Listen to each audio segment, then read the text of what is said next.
Hey everyone, welcome to the first episode of This Is Not News. Now, I got my good friend Kennon on the show. He's a virologist from the States. I spoke to him this morning. It was 6 a.m. It was a great chat with him. It was so great to get real facts from someone who knows this stuff. So let's just get straight into this one, and I hope you guys enjoy this episode. How you going, All man? right. Haven't seen you in ages. Yeah, dude. It's been what, 2010? Yeah, I think so. Was that? I was trying to think when it was. Yeah. Yeah. Um, So first off, yeah, thanks for coming on. Just gonna have a chat about everything at the moment, and I think it's probably Yeah. best maybe you just tell everyone who you are and what you do and where you are at the moment. Yeah, for sure. So, as far as where I am in the physical universe, I'm in the United States in North Carolina, Durham. Um, I work at a viral gene therapy company called StrideBio. As a scientist, as a platform scientist. So I help develop like effectively the drugs that they create.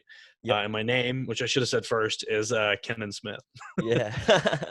So me and Kenan met each other. We lived on college together at uni back in yeah, what was it? 2010? Was that when you were over? 2010. Yeah. Yeah.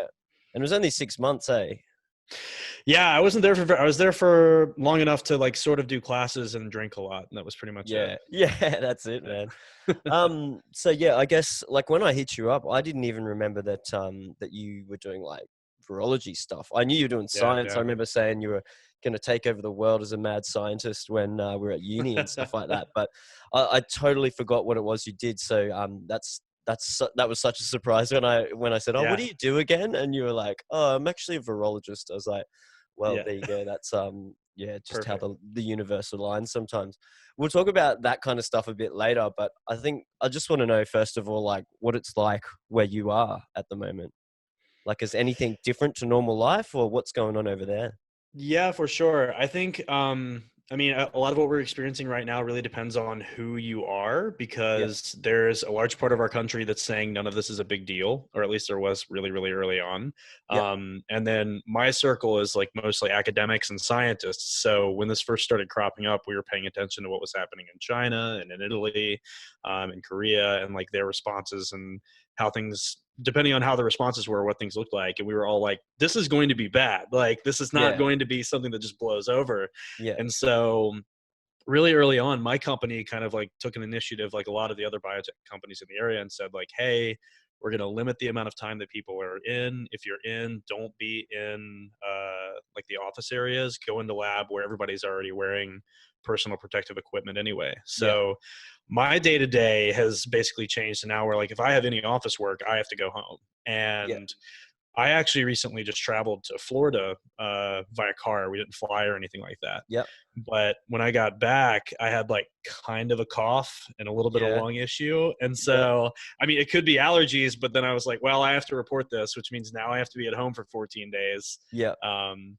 Because the general thought is like, there's a lot of people who apparently aren't showing a lot of symptoms, especially younger folks. Hmm. But I work with people well over the age of 50. So Yeah, I don't want to accidentally kill anyone just by yeah. existing. Yeah, that's the thing, isn't it? What about Yeah. like out on the streets and stuff like that? Is it over here in Australia, we've had a lot of panic buying and things going on. Oh, Like, yeah. you can't get toilet paper's been the big issue for everyone here. Yeah. Everyone's just Yeah. bought up toilet paper.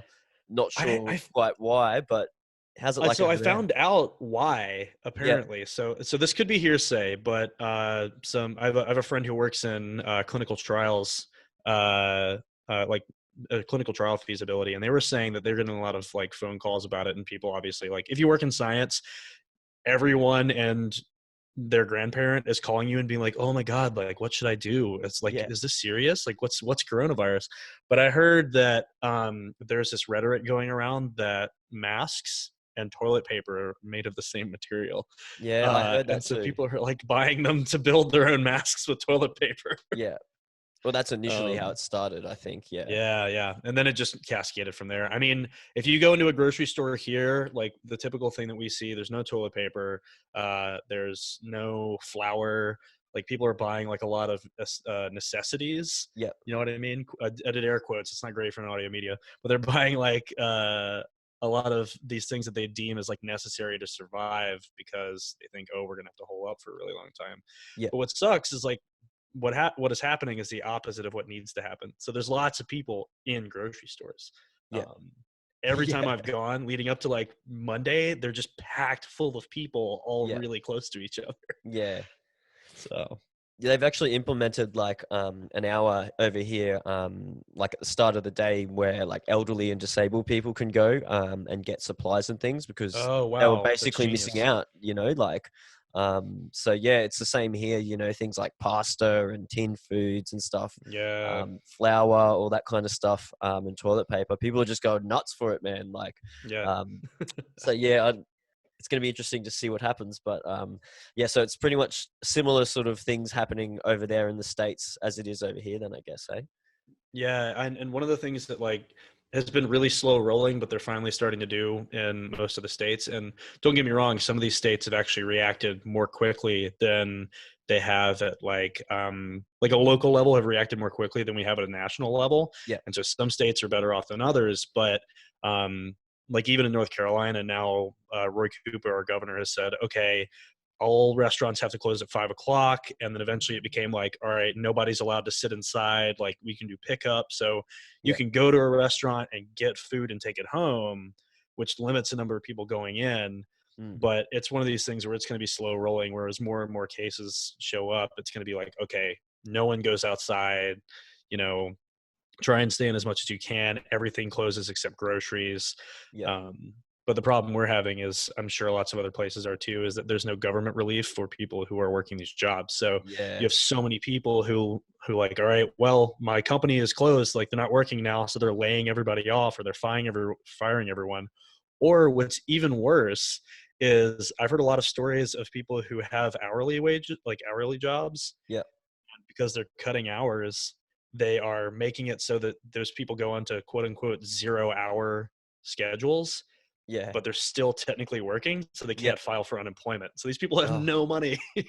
that's so bad. Yeah.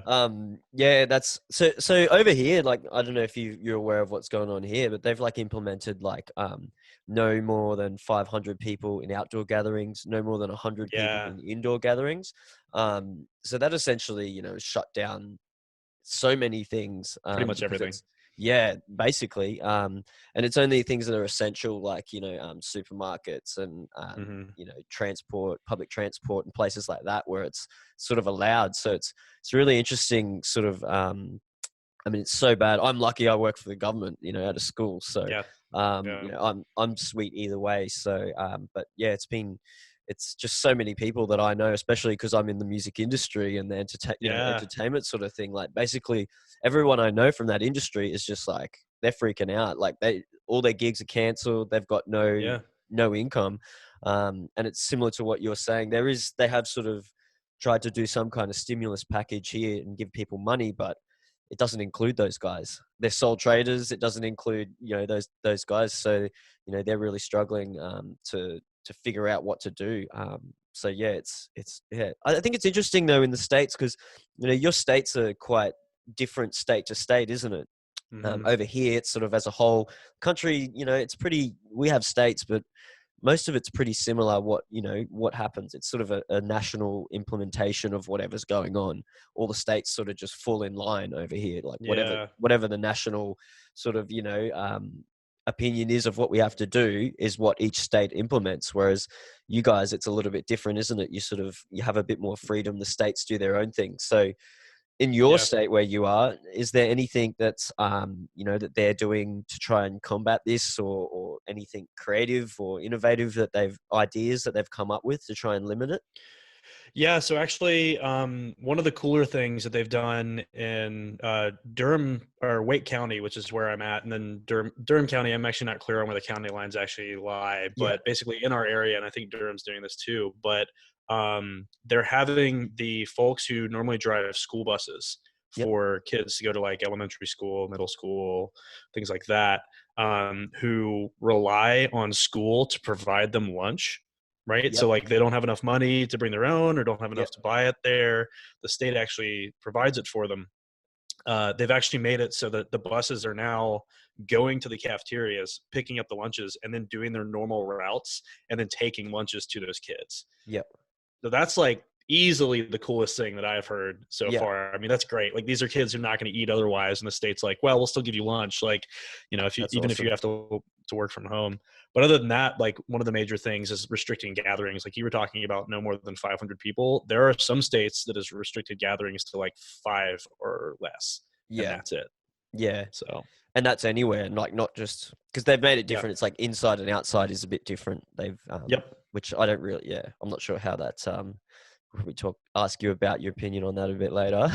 Yeah. um, so does that mean that schools have been cancelled in your area? Like schools cancelled?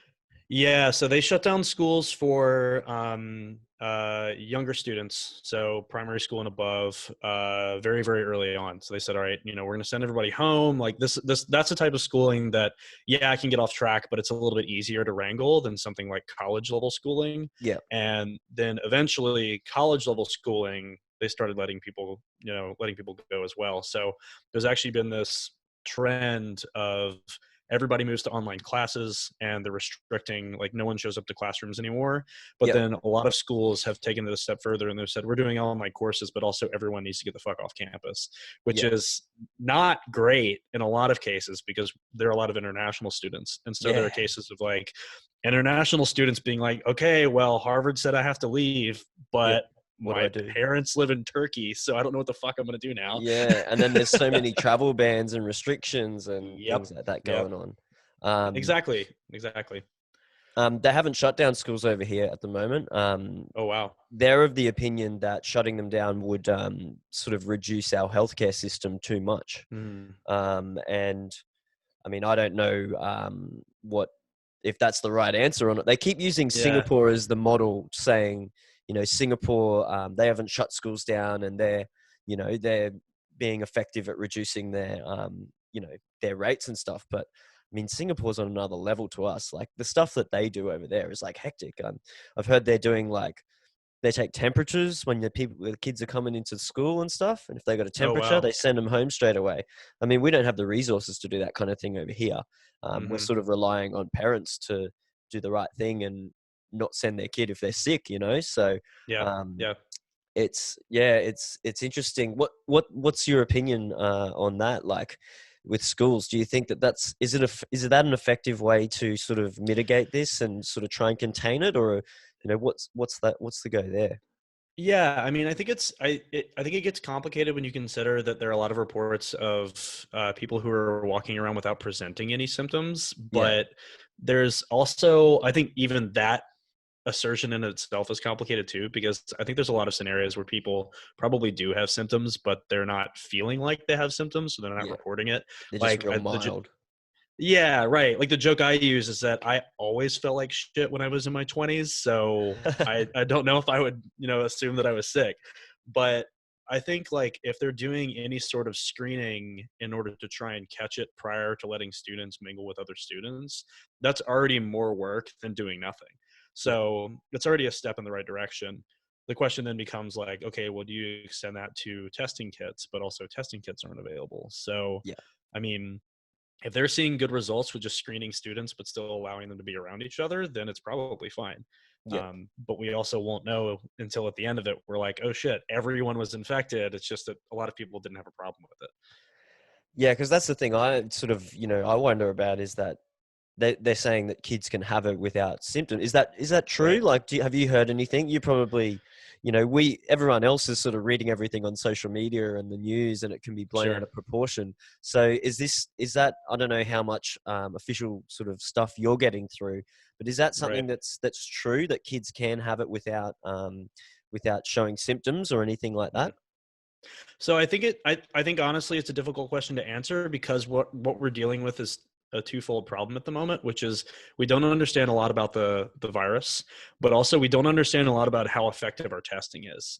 So the flagship example of this, of people saying like, oh, there are people here who are not presenting symptoms, is the comparison of someplace like Italy or China and Korea. So South Korea actually has done a lot of global testing, just like within the country. And I would wager that you've probably seen the that graph that's been circulating a while, right? Where, and I think it was actually China they compared it with, like the 20 to 29-year-olds was like Yeah. were like 30% of the people that South Korea tested who tested positive, and most of them weren't presenting symptoms. So that's patient reporting of these people weren't exhibiting symptoms, but they were positive. So then you have to ask, okay, were they actually completely asymptomatic? Which the answer could be yes. Or is the test also 100% effective? And there's probably somewhere in the middle there, right? So you can be asymptomatic when you have diseases. It happens a lot. So I would say yes, there's definitely probably people out there who are asymptomatic, but the percentage of which we don't really have a good idea, Yeah. because we need like a really good test, which there seems to be, and we also need people who can accurately report whether or not they feel sick. That's the thing. Like, whenever you do research, because I was really interested in research at uni, it's like whenever Mhm. anything is like self-reporting, there's always that Yeah, bias there that it's like, yeah. how do you know if they're being accurate? Like you said, you always feel like shit when you're in your 20s. So Yeah. how do you know? Yeah, how do you Yeah. know? I Yeah, know I that's know for me, like just to I was gonna say, as a real quick example, like I didn't really notice that I wasn't feeling good until and again, I don't have a confirmation that I have corona. I have no idea, right? I'm not gonna be eligible for a test because they're not just testing anybody in the United States. But I was driving Tuesday morning to go pick up my dog after our trip to Florida, and I sneezed, and it felt like somebody had death gripped my lungs. Like I had severe lung really, pain, and that's not normal. So I mean, it's entirely possible that I would have just been like, oh, I'm like not really well hydrated this entire time, yeah, right? And that's why I have a headache, or that's why I might have some neck pain, and hadn't noticed the shortness of breath, right? Or yeah, hadn't noticed shower lung feeling, yeah, and then just never said anything. So yeah. That's the thing. I'm almost the opposite now. I like wake up in the morning and I'm like, am I sick? Do I feel yeah, yeah, sick? Like, like, do I yeah, feel normal? You sort of question yourself. You're yeah, like, am I? Is this? Because yeah, like for us as people who are working at schools, we're obviously at a higher risk because we're around so many kids and things. And as you know, kids, it's impossible to stop that. The social distancing which they're trying to implement here, the 1.5 yeah. sort of meters. You can't. 5-year-olds don't get that. Right. We're dealing with prep kids who are 5, so 5 to 11 years. The older kids, they get it. They can sort of do it. You got to remind them and that kind of stuff. But the young Yeah. kids, like it's just not possible. Like Right. everyone's Right. doing their best to try, but Yeah. it's like how do you do that? A 5-year-old just doesn't get it. Like they can't even Mhm. tie their shoes at the start of the year. Right. So it's like how are you gonna sort of get them to do these things? So yeah, I think it's really interesting that these kids, and they keep citing over here in the news that or the government, they keep saying that, well, kids don't get it. They don't show symptoms and they're not at risk. And it's like, well, maybe they don't have symptoms in that, but they could be spreaders. I remember reading Yeah. something saying that kids could be like super spreaders, that they don't really show symptoms, or the symptoms are so mild that they don't feel sick, like you said, but they Yeah. Yeah. actually have it and then they spread it. And I can tell you now, like if a prep kid gets that, it's going to go through all the, all the kids. They're all Yeah. going to They're get all it. gonna get it. Yeah. Yeah. Yeah. So yeah, it's interesting to see, but I suppose the message that you're saying is we don't really know yet. Yeah. Yeah, I think it's hard to do when something has shown up for only a couple of months, right? Like this is a virus that you have to like study in the field, as most viruses go. At least as far as the epidemiology is concerned. Like epidemiological data comes from exactly what the name implies, like Yeah. the epidemiological events that Yeah. occur surrounding Yeah. the virus. Like we know a lot about the way flu works because there's so many years of the flu. And so there's a lot of like information that we can already understand and try and apply that to what we have. But when it really comes down to it, this is the second round of SARS, but it's a different virus. Yeah. So we won't know until well after we know. So that's it, because everyone keeps saying, like, oh, it's not worse than the flu. You're more likely to die from the flu and that kind of stuff. Like, everyone's heard that, but Mm, we know about the flu. It's been around for so long, that we've yeah, had those years of study, like you just said. But with this, it's like, well, can you rely on the data from, say China? People say, which is where a right. lot of it probably is. But Yeah. we don't really know enough, do we? We're still Yeah. figuring that out. So to say that it is no worse than the flu, or you're more likely to die from the flu at the moment, or whatever, it's a bit Yeah. sort of jumping the gun there. We don't really know, do we? Yeah, and not only that, but like I think it's insane to say that more people die from the flu when this is something like this is something that we don't have enough information on, just like you're saying, and also when there are a lot of people currently dying from this. Like Yeah, there's still a bunch of people dying, and something to keep in mind is that like even if it were quote unquote like the flu, a lot of people get flu shots. Like a yeah, bunch of people get flu yeah. shots. There's obviously a bunch of I'm rhetoric getting out. mine on Wednesday next Yeah, week. right? Like, there's a bunch of rhetoric out there saying, like, this is like the flu, but when you have people in a population getting flu vaccines, you have, and I'm sure you've heard of this, you have herd immunity, right? Yeah, There are people around you. Like, if I don't get my flu shot, but everyone I come in contact gets their flu shot, one of them might get infected by the flu, but it won't be productive, and then I'm not going to get it. yeah, But that doesn't exist for this coronavirus. yeah, Nobody has any immunity to this thing. So the yeah, only thing that we can use in place of a vaccine is not coming in contact with people. And so, like, just like the flu, people who are immunocompromised, if they get the flu, they're going to fucking die. yeah, Like, and yeah, this is the same way. So yeah, I mean, in essence, I would say it's more deadly than the flu just because people aren't taking it seriously. yeah. So, Yeah. like in terms of that with herd immunity, is this something that once you get it, do you have any immunity? I mean, it's probably like you said, there's not enough data to really say, is there? But what are we thinking at Yeah. the moment? So I don't know enough information about the first round of SARS infection to really say, whether or not people afterwards had developed like a sufficient immune response post. The just because I'm not a coronavirus expert, Yeah, but if it works like other viral infections, and yeah, after you get infected, your body has an immune response, you start producing antibodies against it, and so theoretically, a second round of infection, you should be able to fight off. but it's possible that The that's not the case. Yeah, it is possible that it's not the case, but I would err on the side of assuming that it is, Yeah, just because in general we know a lot about viruses and we can make that assumption based yeah, on how viruses work. Now that said, I don't know enough about to comment really as to whether or not if you had, say, you got SARS-1, right, yeah, and then you did fine through that, you'll mount an immune response against that. But whether or not SARS-2 is different enough so that you wouldn't be able to mount an immune response against SARS-2 even after being previously exposed, because yeah, this one only shares 70% genetic identity with it. So the outside of the virus could be different enough that your body's like, nope, this is fucking new. We can't do anything with it. yeah. So So when you say SARS-1 and SARS-2, are you talking about the SARS that was like years ago, or are we talking mhm. about that it's a different strain now? Because I heard that there's two strains of this now, but Yeah. is this the one I, from a while ago and that you're talking about, or what? Yeah, the one that I'm talking about was from like I think 2002 or 2003. Yeah. Okay. So there's actually, I mean, coronavirologists lost their minds last time this happened, and I'm sure they're scrambling again. But there was a decent amount of study done on the previous SARS outbreak back in the early aughts, and when you compare the two viruses, they're actually pretty close. Okay. And that's because all these coronaviruses come from the same reservoir species. They're thought to come from bats, Yeah. which is where these things are thought to come from. Yeah. Um, and so the way these viruses tend to work is that they stay within those species, and those bats just pass it back and forth to each other, because bats can like fucking withstand anything. Most bats have rabies. Like they have, it's thought that Ebola virus originates in bats. Like, because you have these giant flying indestructible rats, they can just kind of easily vector Yeah. viruses all over the place. Yeah. And the viruses like these are kind of prone to mutation. So if they mutate appropriately, and a bat says like contaminates food or something like that, then a human might ingest it, and that new strain of the virus, the new version of that virus, could cause a pandemic like we're experiencing today. Yeah. And that's basically what's happened between the SARS back in 2002 and the SARS that we have now. There could have been a bunch of different jumps in between there, but in essence, that's what we're seeing.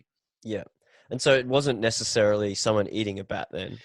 No, Jesus It, fuck. it, I mean, so I do not live in Wuhan, and I don't know yeah. what the eating practices are there. And I also, that aside, I grew up in the South, and where I grow up, people eat like pig's feet. So like I don't want to Yeah. hear anybody bitching about what people eat. Yeah. But it's also pretty, like I said, it's pretty well understood that bats carry rabies. So I cannot imagine anybody eating a raw bat and Yeah.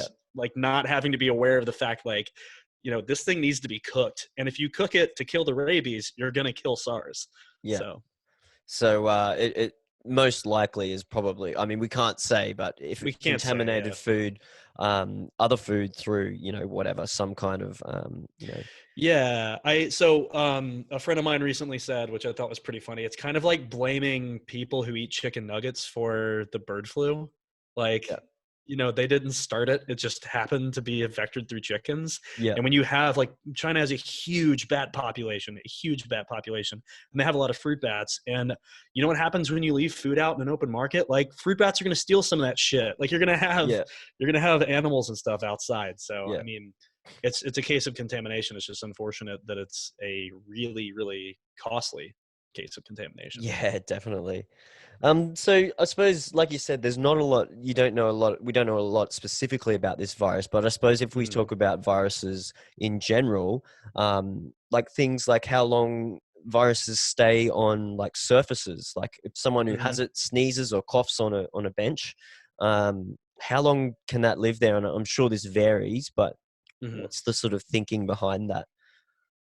Yeah, so there's actually it's funny because I recently watched this movie Outbreak that came out in Yeah. 1995 that talks about talks about like a pandemic or an epidemic, and they talk about this as well and about like viruses changing to last longer in specific surfaces. Yep. But one thing that's interesting about viruses is there are actually two major types, and one of them is a virus whose DNA or RNA or whatever it has for a genome is enclosed by protein only.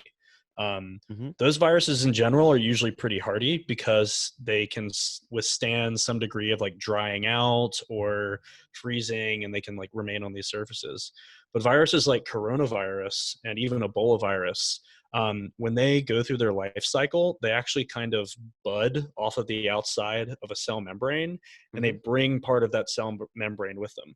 So I hope everybody remembers from biology the lipid bilayer, right? So these viruses actually have like a membrane on the outside of them, and that membrane is really susceptible to drying. Um, so they survive well in water droplets. That's why a lot of these are respiratory based. They survive well in water droplets because they're like submerged in liquid Mm. and they can survive that. But once they're out on a surface and that surface starts drying, the viruses can usually go away pretty quickly.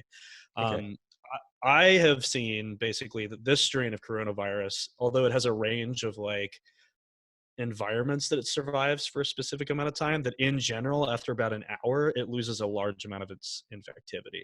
Okay. I've heard all sorts of hearsay about like, oh, the virus can last for 10 days on a surface Yeah. and things like that. And I mean, like, really it comes down to it, like I guess if you cough onto an ice cube and then ship Yeah. it somewhere, like maybe the virus is going to Yeah. last longer. But really the big problem is like close person to person contact, like if somebody Yeah. coughs in your face and they're talking in your face, Yeah. or you're touching someone who's touched their face and then you touch your face. That's really where the transmission comes from.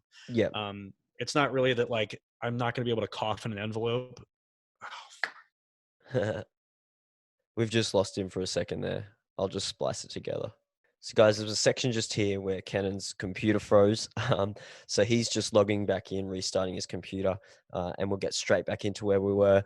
But really interesting so far, I think. Interesting, someone that I know and I trust his, what he's telling us about this. So, it's good to get that info from someone who actually knows about this stuff.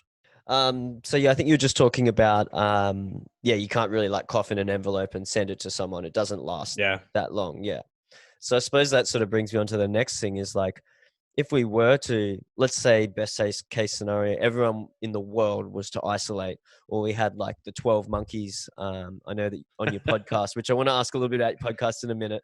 Yeah, Um, sure. I think you guys did an episode on the 12 Monkeys movie.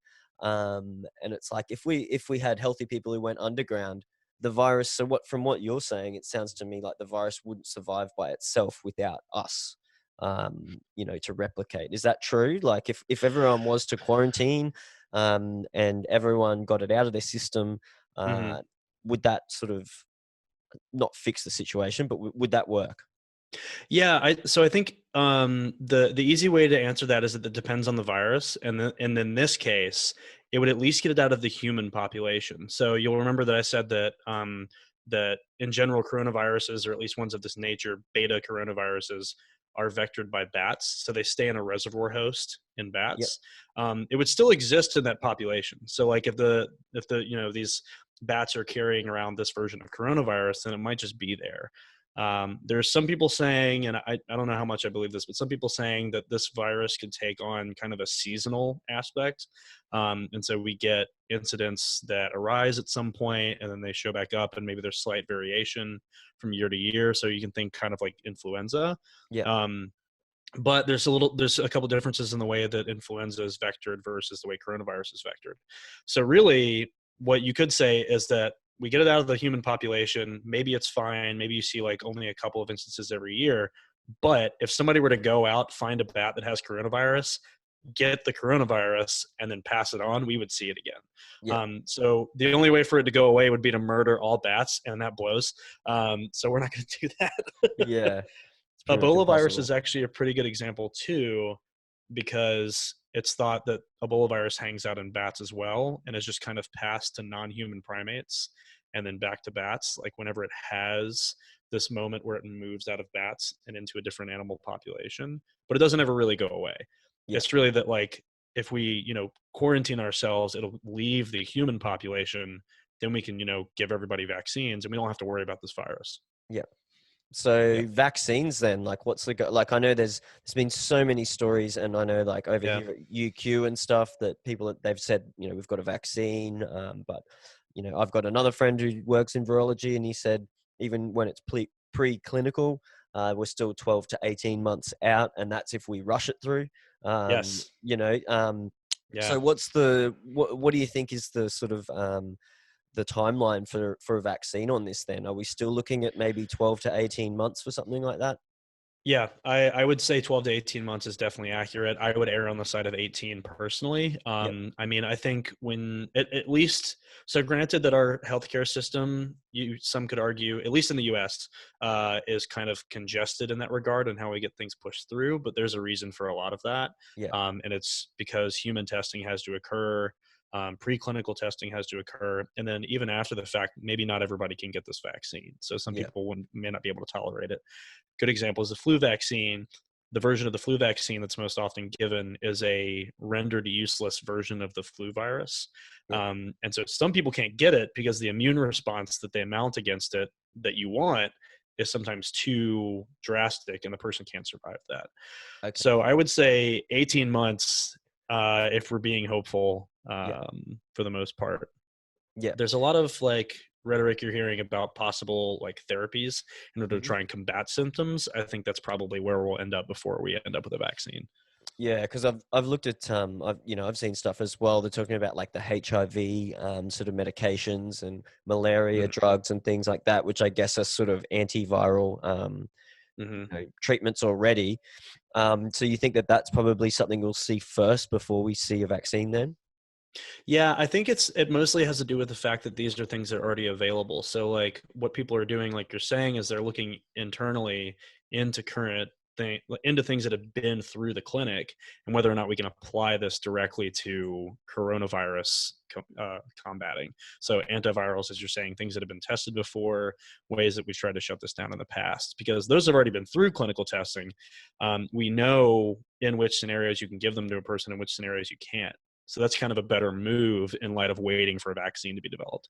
Yeah, I know that over here they've just funded one that's a clinical trial that's going ahead now I don't know exactly which one of those treatments they're using, but they've said Hmm. they needed the funding, and then now they've got it, so it's that's going ahead, so that's pretty promising there. Yeah, So let's talk about your podcast, because I've listened to a heap of episodes, and I think it's nice, really good. cool. And it's well, I've listened to the 12 Monkeys one that you guys did, definitely. That was a while ago. I'll have to look at Hmm. some more, but just explain to everyone what your podcast is, because I love the concept of it. Thank you. Yeah, I I don't know why, but I'm always surprised to hear that people listen to it because it feels very much like three idiots that decided, oh, you know what, let's just have a couple beers and like yell on the internet and see if people like it. But Yeah. yeah, so we bi-weekly we sit down, we watch a movie, and we talk about the science that's in that film and whether or not it's accurate. And that can range from when we aptly watch Contagion, which I think was the first one we did actually, or to watching like Osmosis Jones, or watching uh things like Bubble Boy, like on the edge of movies where there's barely any science, Yeah. and just trying to extract as much as we can. And it's nice because you actually end up with some things like Inside Out, what we watched recently, and it turns out Inside Out is actually one of the most scientifically accurate movies that we've done, Yeah. which is wild. I don't think I know that um, movie. I'm gonna have to go watch that now. yeah, it's either Pixar or DreamWorks, but it's a film about how, you know, this young girl deals with her feelings and with her emotions, Yeah. while her parents move. But the point is it's like actually like deeply rooted in psychology, Yeah. which is pretty cool. But yeah, so every 2 weeks we get together, we watch a movie and we talk about it, and we field questions from people, you know, who are interested, and it's been pretty fun so far. We've done like 2.5 years worth of movies, upwards of like 60 films, which is That's buck awesome. wild. Yeah. Yeah, that's great, man. Yeah, no, I definitely tell everyone to. And it's called. What's it called for everyone out there? Yeah, so it's called Real Science Cast, and it's available wherever you get podcasts. And if it's not, please tell us, and we'll put it on that platform. Yeah, yeah, and it's real spelt like real as in the movie real, right? REEL Science Cast. Yeah, yeah. So everyone should definitely check that out because there's some really interesting stuff in there. Especially, like, I mean, if you're into science and stuff like that, I suppose. If you're not, then you're probably not going to enjoy it. Yeah, I mean, you could come for I guess, the dick jokes. There's Yeah, that. yeah. Because you guys have beers and that when you're on there. Yeah, every now and then. Not as much recently, just because it's been really hectic. But yeah, there are a couple episodes that I don't really remember recording, and then I go back and I edit it, and I'm like, oh my god, how do I turn this into something listenable? Yeah. Yeah, Yeah. that's it. No, that's we definitely have beers on my podcast, so it's Yeah, yeah, definitely I know. fun. I've listened. It's great. Good fun. So I got a few questions here that I've sort of I'm trying to make it a little bit fun for people out there, not all doom and gloom. Um, Okay. so this is the section I'm calling "What's in Your Bunker." All right. Let's hear So, it. is there anything at the moment that you have like heaps of in supply at your house, Mhm. or that you have gone out and maybe it was the only thing left somewhere, and you're like, I'm just going to get a heap of that? Anything you've got in large supply at the moment?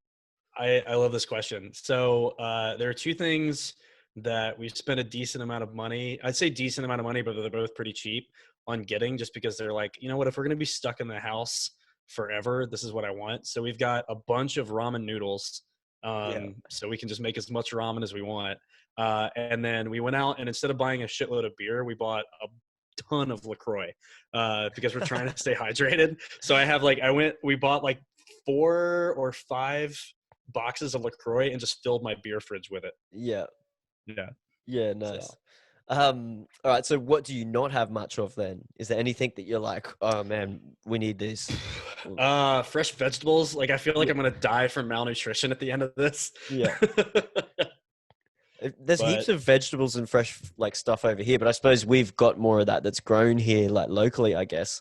But there's like yeah, heaps of that, and everyone's taken all the other stuff because they're yeah, like yeah. stockpiling. It's funny, yeah, how it's different in different places. Yeah. My partner is vegan, and Oh, so as a result, I like mainly eat vegetarian and vegan. But the nice thing is, turns out in the pandemic, nobody's out buying all the vegan food or the yeah. vegetarian food, I've so we seen have a that as well. shitload Yeah. of tofu. Yeah. Yeah, there's heaps of that stuff around here as well. So, but Yeah, yeah, we've still got heaps of fresh fruit and veggies. So that's, it's awesome. there you We've got go. the best. It's a good place to be vegan, I guess. Over I here guess at the so. moment. Yeah. At the moment. We'll just, you um, know what? If the U.S. collapses, we'll just come to Australia and live with yeah, you you. can So come down, mate. We'll definitely be keen for another virologist, I think. there you At the moment. go. Um, anything you wish you had? I suppose that's sort of similar question. Anything you Mhm. wish you had? I suppose you said fresh fruit and veggies, sort of things. Honestly, I think one thing that my partner and I are both starved for at the moment is human contact. Like, Yeah. we obviously are very much enjoying each other's company, but I miss being able to go into a bar and just like have a beer Yeah. with a group of 6 people and not have to worry about, you know, running into an old person, getting them sick, and killing them. Yeah. Like, it would just be nice to go out and get a beer at a bar. Yeah. So I suppose that leads into the last question in this section, Mhm. which is, what's the first thing you want to do when this thing's over? That's probably what it's Oh, going to be. Hey. oh, it's gonna be that. Yeah, it's gonna Yeah. be that. We're gonna go to this bar in UNC Chapel Hill called Linda's. If you're ever in Chapel Hill, go there. It's fucking great. We're gonna do tequila shots, and that's the first thing we're doing. Yeah. Sick. That's Yeah. awesome. Well, thanks, man. Cheers for getting on. We did this at it's 6 a.m. over here. It's like 4 in the afternoon over there That's with you. wild. I Yeah. gotta I gotta go get ready and go to work. And I'm actually going. We managed to source some sanitizer through a supplier, so I'm going to pick Oh, that up this morning. nice. Which is There you go. skills. Like we got some sanitizer. Strange times. I never thought that I'd have to be driving out to Cooper's Plains to pick up sanitizer, but To pick a bunch of sanitizer. Yeah. here we are. Here we are. So yeah, that's what I've got on today. One of the big things. So thanks for Nice. coming My on, my man. workday's just ending. Yeah, So that's it. You get to go home and well, you're already at home, aren't you? yeah, I'm already done. I've been at work all day and I'm still at work now, but I'm not gonna stop. I'm just gonna stop working. Yeah, cool. All right, mate. Well, stay safe. Everyone, check out Real Science, the podcast. Definitely check out some of the episodes of that. And thanks for your time, man. Like this has been awesome Yeah. to get someone I know and actually, it's I know that you're not gonna like bullshit me. Like Yeah, yeah, yeah, you'll for tell sure. me straight. So I really appreciate Yeah. that, and I think This this has will be been great. really cool for people to hear. So yeah, thanks again, man. Yeah. Thanks, Kennon, for coming on the show. That was really great. I love that chat. It was so good to catch up with him after so many years. It had been 10 years, I guess, since we had actually spoken. So, or spoken in person, really, I should say. So, thanks, Kennon, for coming on the show. I've got some great guests lined up. So, make sure you subscribe, share, and like. All right, that's it for this one. I hope you're having a great day or night, wherever you are. And I'll see you guys soon for the next episode.